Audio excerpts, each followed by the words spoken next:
Dahil sa higpit ng kompetisyon sa iba't ibang industriya, pinipili ng karamihan sa ating mga kababayang profesional ang linangin pa ang kanilang kaalaman.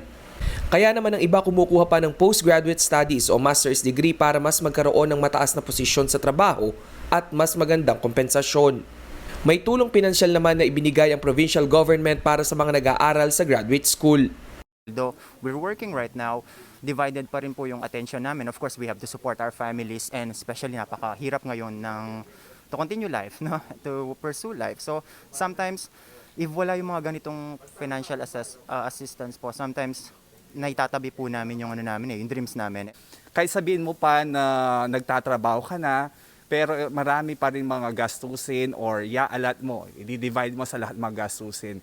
Pero ito'y makakatulong para sa mga mag-aaral na mga graduate school. It gives us opportunity para, i-pursue po yung mga dreams po namin after we graduated, especially this master's and doctor's program. Ayon sa pamunuan ng Don Honorio Ventura State University, ang Financial Assistance Program para sa mga graduate student ay pagpapakita ng malakas na suporta ng provincial government sa educational system ng lalawigan. Isa umano itong hakbang upang magkaroon ng mas matatag na ekonomiya ang probinsya, malayo sa kahirapan at gutom. The benefit that can be derived from this is that immediately after graduation, there will be an automatic promotion on the part of the target beneficiaries for this program, for this project of the board member, which in turn would also uplift the socio-economic conditions of the respective family.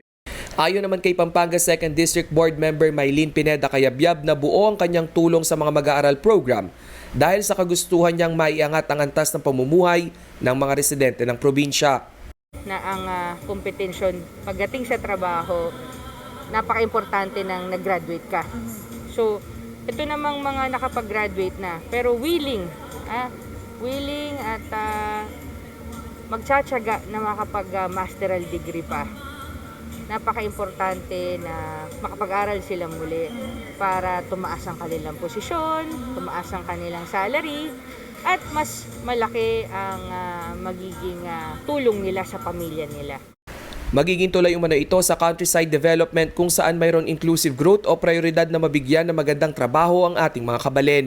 Kasi mas gusto ko na doon sa bayan namin, kung sino yung mga makakakuha ng posisyon na yun, di taga doon na rin sa amin. Sa kasalukuyan, ang DAVSU ang isa sa pinakamalaking universidad sa buong Pampanga na mahigit 40,000 mag-aaral. Rainiel Pawid, CIL TV News.